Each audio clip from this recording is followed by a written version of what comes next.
we explained how the search for Planet X first began in 1781. However, the chronological starting point for our journey today is much closer to our own time. In 1940, a Chilean astronomer by the name of Carlos Muñoz Ferrada first began talking about an object he called Hercobulus, or what we know today as Planet X or Nibiru. But he also talked about not one, but two objects. Hercobulus is the same planet Zecharia Sitchin, author of the 12th planet, describes as Nibiru, according to his translations of the ancient Sumerian texts.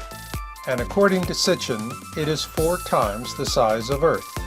But of even greater concern to us is the Black Sun, as Ferrada calls it, a binary twin to our own Sun that is 56 times the size of Earth, and it is the core object of a mini-constellation we call the Planet X system, which in turn orbits around our own Sun, much like a comet would.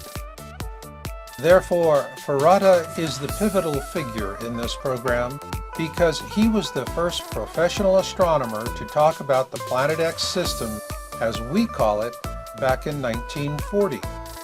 The small sun he referred to as the Black Sun is actually a brown dwarf star known to present-day astronomers as Nemesis.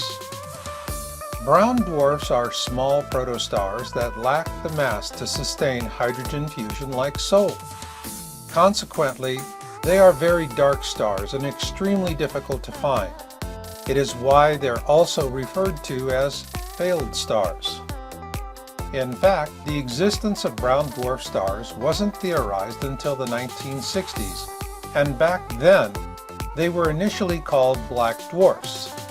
Consequently, it wasn't until 1988 before the first brown dwarf was discovered. And as of 2012, over 1,800 of these brown dwarf stars have been discovered. We know them today as brown dwarfs thanks to American astronomer Jill Tarter, who first coined the term in 1975.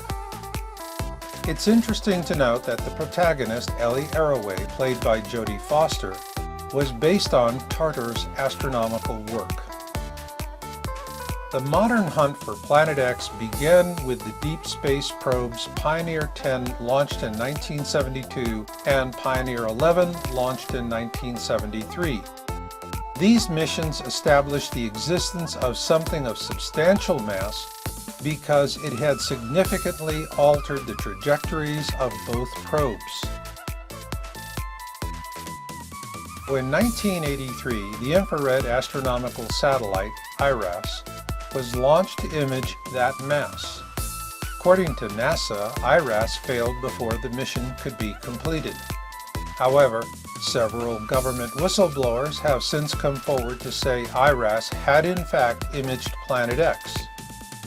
It is also important to know that the disclosures of these whistleblowers are consistent with the news accounts of that time. Most notable was a New York Times article published on January 30th, 1983, which states, "More credence was given to the hypothesis that a brown dwarf accounts for the mysterious force. Moreover, a brown dwarf in the neighborhood might not reflect enough light to be seen far away," said Dr. John Anderson of the Jet Propulsion Laboratory in Pasadena, California. Keep that name in mind as we move forward to 1988. This is a 2013 capture of Dr. John Anderson's NASA biopay. So what we know about this astronomer is that he does indeed work for NASA, and that he has been following the topic of Planet X for years. Frankly, he's in a league of his own as the last of the honest NASA astronomers to come forward on this topic. In a June 14, 1988 interview with the Victoria Advocate titled Pioneer 10 Still Searching, Anderson is directly quoted as saying, "We have a 90 to 99% confidence that Uranus and Neptune are being disturbed, and by one candidate for that is a single Planet X."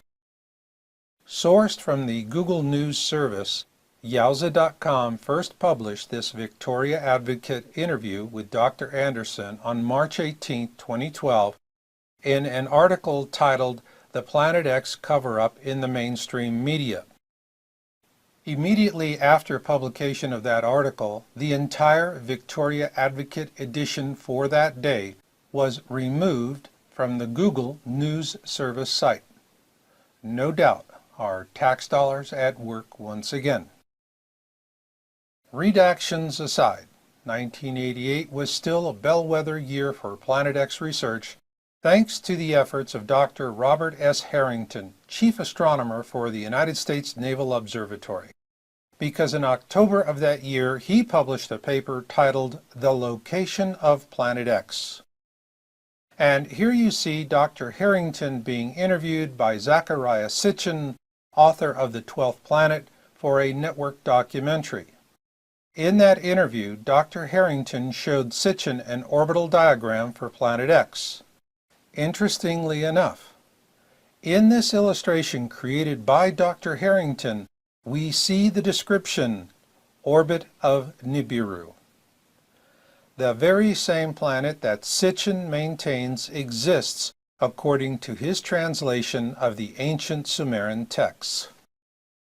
It is likewise noteworthy that Harrington commissioned the construction of a special telescope for a Planet X sky survey, which was conducted in 1991 at the Black Birch Observatory in New Zealand.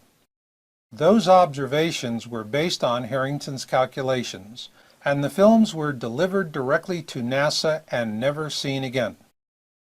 And in a manner of speaking, neither was Harrington. Today, NASA has replaced the Planet X research of men like Anderson and Harrington with a Planet X debunker by the name of David Morrison, a man who maintains that Planet X does not exist and who never misses an opportunity to humiliate anyone with an interest in the topic. So in response to David Morrison, I offer my first Planet X article published in January 2002 as way of introducing a pithy insight from the man who helped me to write that article. He was Dr. Brian Geoffrey Marsden, and at that time he was a senior astronomer at the Smithsonian Astrophysical Observatory. Regrettably, he passed away in 2010, and to honor his memory, I believe something he once told me is the best way to respond to David Morrison. The failure to observe an object only means that you have failed to observe the object.